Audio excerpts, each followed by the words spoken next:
Bible reading కొరకై సిద్ధపరచబడినటువంటి వారు దయచేసి సిద్ధపడి ఉండాల్సిందిగా నేను కోరుచున్నాను.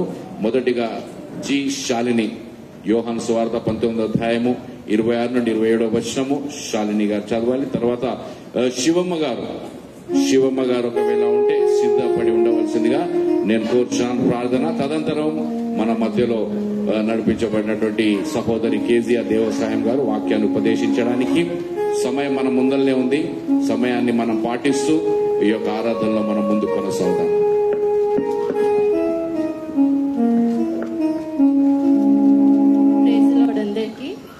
యేసు శిలువ మీద పలికిన 7 మాటలలో 3వ మాటని మనం వాక్యం ద్వారా ధ్యానించుకుందాం.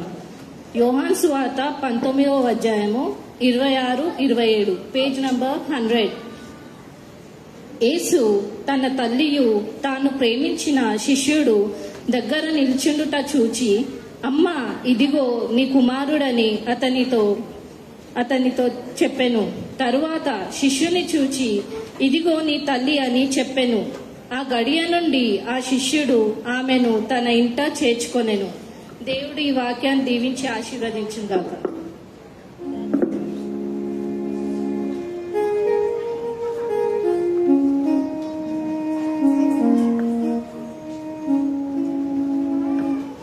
ప్రార్థించుకుందాము. పరిశుద్ధుడా పరిశుద్ధుడా పరిశుద్ధుడా పరిశుద్ధ పాదములకు వందనాలు యేసయ్యా. నాయన స్తోత్రములు, వందనాలు ప్రభువా.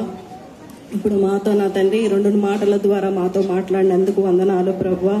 3వ మాట ద్వారా మాతో మాట్లాడుచుండగా నా తండ్రి నీ దాసురాలను దీవించండి, ఆశీర్వదించండి ప్రభువా. నాయన వాక్యం చెప్పుచుండగా నా తండ్రి నాయన వినగలిగే చెవులను, గ్రహించే మనసును మాకు దయచేయండి ప్రభువా. దేవా నీకు స్తోత్రములు, వందనాలు ప్రభువా. నాయన ఈ అవకాశం ఇచ్చినందుకు వందనాలు తండ్రి. నాయన వచ్చిన బిడ్డలందరినీ దీవించండి, ఆశీర్వదించండి నా తండ్రి. నాయన నీకు స్తోత్రములు, వందనాలు ప్రభువా.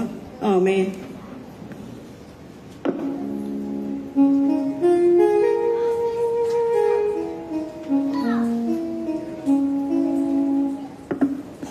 దేవుని పరిశుద్ధ నామానికి వందనములు చెల్లిస్తున్నాను.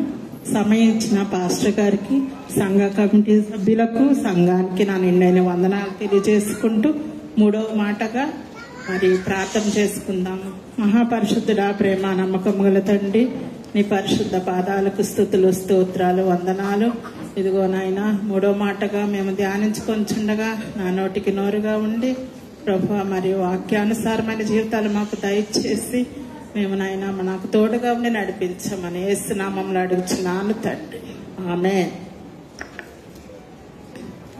యేసుక్రీస్తుల వారు సిలువలో పలికిన 3వ మాట వాక్యము చదువుకుందాం. మత్తయి సువార్త 19వ అధ్యాయము 26 వచనమును 27వ వచనము చదువుకుందాం. యేసు తన తల్లియు తాను ప్రేమించిన శిష్యుడును దగ్గర నిల్చుండట చూచి, అమ్మా ఇదిగో నీ కుమారుడు అని తన తల్లితో చెప్పాను.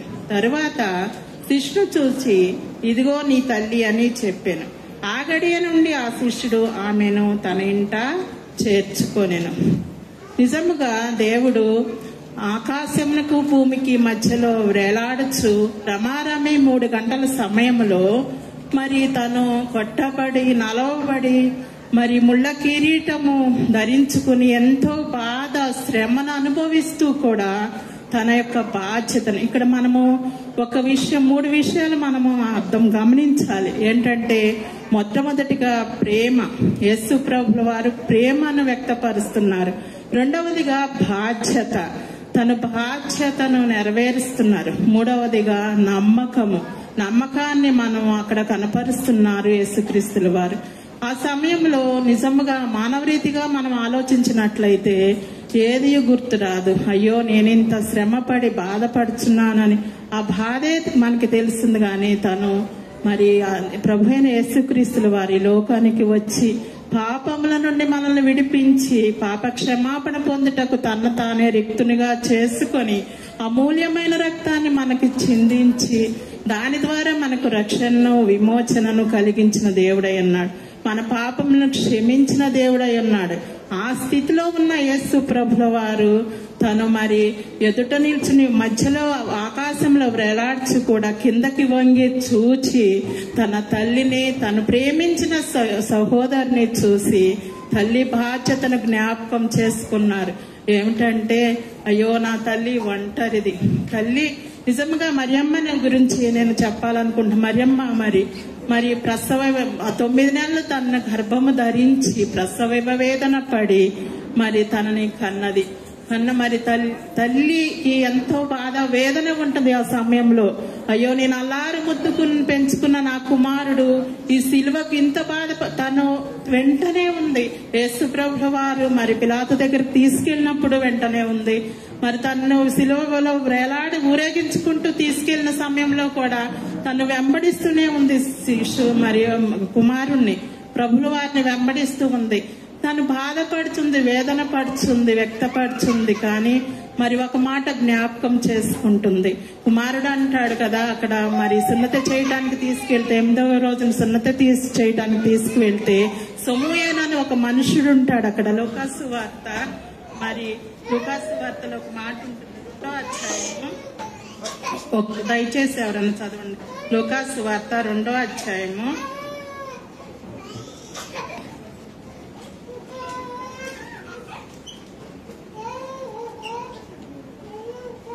31-30.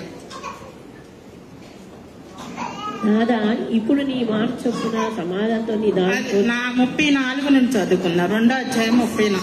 సుమయోను వారిని దీవించి, ఇదిగో అనేక హృదయాలోచనలు బయలుపడినట్లు ఇశ్రాయేలులో అనేకులు పడుటకును తిరిగి లేచుటకును వివాదాస్పదమైన గుర్తుగా ఈయన నియమింపబడి ఉన్నాడు. మరియు నీ హృదయంలోనికి ఒక ఖడ్గము దూసుకొని పోవునని ఆయన తల్లి అయిన మరియతో చెప్పింది. చూడండి, తల్లిని పిలిచి తల్లి దగ్గరికి సమూయేను అనే మనుషుడు వెళ్లి తనకు చెప్తున్నాడు. ఏమంటే, నీ హృదయంలో ఒక ఖడ్గము దూచుకొని పోవును. హృదయంలో ఖడ్గం దూచుకుపోవును అంటే నిజంగా అప్పుడు అర్థం కాలేదు మరియమ్మకి. కానీ ఈ సిలువలో యేసుప్రభుని చూస్తున్నప్పుడు తను జ్ఞాపకం చేసుకుంటుంది ఆ మాట. నిజంగా సుమయేను అనే మనుషుడు చెప్పాడు కదా, నా హృదయంలో ఖడ్గము దూసుకుపోతుందని. హృదయంలో ఎంతో బాధ వేదనను అనుభవిస్తున్న తల్లినిగా మనం మరియమ్మని చూస్తున్నాం. ఆ సమయంలో యేసు ప్రభుల వారు తల్లిని జ్ఞాపకం చేసుకుంటూ, అమ్మా ఇదిగో నీ కుమారుడు అంటున్నాడు. ఇదిగో నీ కుమారుడు. ఆ బాధ్యతను ఎన్నో వాగ్దానం ఇచ్చాడు, ఆజ్ఞ ఇచ్చాడు కదా. నిర్గమాకాండం 20వ అధ్యాయంలో ఒక మాట చెప్తాడు దేవుడు. ఏమంటే, నీ భూమి మీద నీవు దీర్ఘాయుష్మంతుడు వగినట్లు 12వ వచనం. నిర్గమాకాండము 20వ అధ్యాయం 12వ వచనంలో మనం చదువుకుందాం.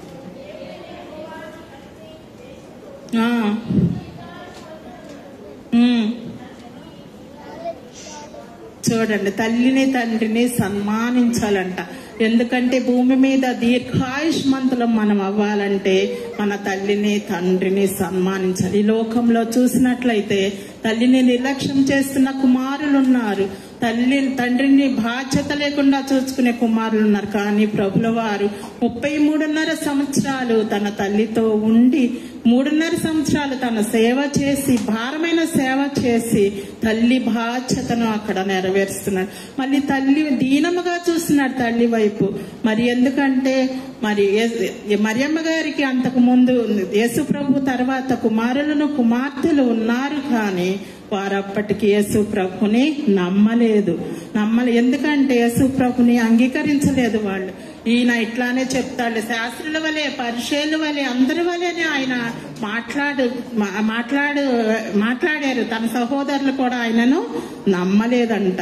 నిజంగా ఎంత దీనమైన పరిస్థితి మరియమ్మకు వచ్చిందంటే అక్కడ నిజంగా బాధపడుతుంది, చింతిస్తుంది, వ్యసనపడుతుంది. అయ్యో నా కుమారుడు కొట్టబడుచున్నాడు, నలవబడుచున్నాడు అని తను బాధపడుతుంటే ఆ వేదనలో బాధలో తల్లిని చూసి గమనించి మరి ప్రభుల వారు మరి తన బాధ్యతను, తన నమ్మకమైన మరి యోసేపును చూస్తున్నట్లయితే నమ్మకమైన బాధ్యత గల మరి శిష్యుడుగా ఉన్నాడు.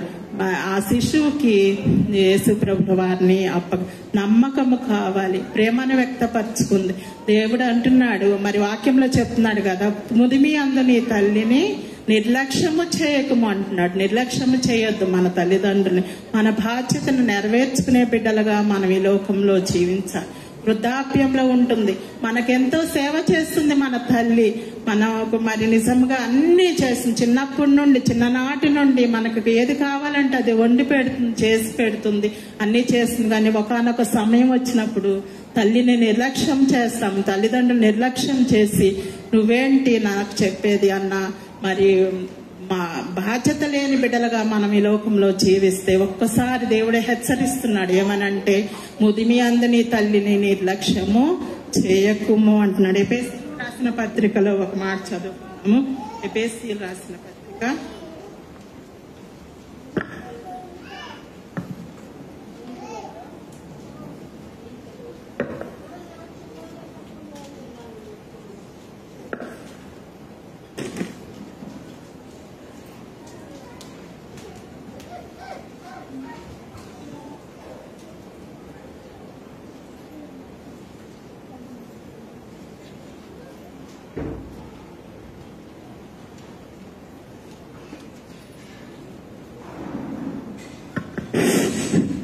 ఎఫెసీయులకు రాసిన పత్రిక 6వ అధ్యాయం 1-2 వచనాలు చదువు.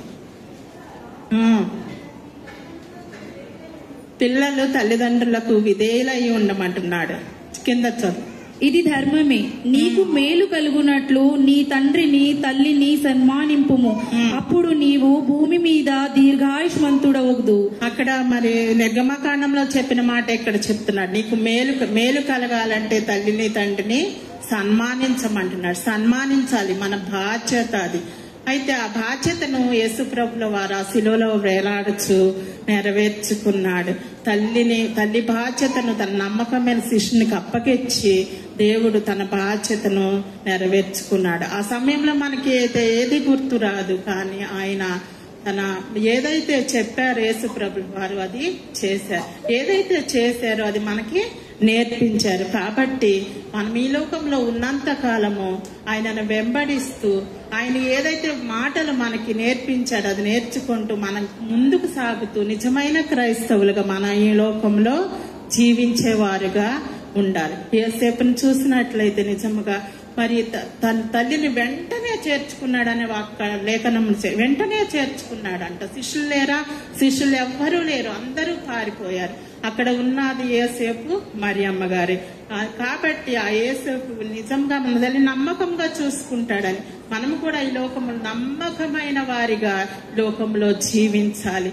మన తల్లిదండ్రులను సన్మానించే బిడ్డలుగా, ముదిమిలో వారిని నిర్లక్ష్యం చేయకుండా మరి యేసేపు తల్లిని చేర్చుకుని మరి మరియమ్మ ఒంటరిగా ఎందుకుందంటే మరి ఆయన భర్త అప్పటి వరకే చనిపోయాడంట. చనిపోయిన మరి ఎదవరహాలై ఉంది. బిడ్డలు కూడా నిర్లక్ష్యముగా ఉంటున్నారు తన పట్ల. బిడ్డలు అనేక మంది ఉన్నారు, కానీ నిర్లక్ష్యముగా ఉంటున్నారు. కాబట్టి ఆ తల్లి బాధ్యత ఎవరు చూస్తారని ఆలోచించి మరి తన తల్లి బాధ్యతను యేసేపుకి అప్పచెట్టినట్లుగా మనం చూస్తున్నాం. ఈ లోకంలో జీవించినంత కాలము మనం ఒక బాధ్యత కలిగి మరి వాక్యాన్ని నిర్లక్ష్యం చేయక ఆజ్ఞలను అనుసరిస్తూ వాటిని పాటిస్తూ ఈ లోకంలో జీవిస్తే దేవుడు మనల్ని ఆశీర్వదిస్తాడు, అత్యధికమైన కృపను అనుగ్రహిస్తాడు. యోసేపు మరియమ్మ చనిపోయే వరకు కూడా తనని చేర్చుకొని తన ఇంటి దగ్గరే తనని ఉంచుకున్నట్లుగా లేఖనాలు సెలవిస్తున్నాయి. కాబట్టి మనం ఈ లోకంలో జీవిస్తున్నామంటే మరి ఆషామాషి కాదు. క్రైస్తవులు చాలా మంది తల్లిదండ్రులు నిర్లక్ష్యం చేస్తారు. మరియు అనాథాశ్రమంలో, వృద్ధాశ్రమంలో జాయిన్ చేసి వారిని లెక్క చేయకుండా ఉంటారు. తండ్రి మాటను జవదాటుతారు.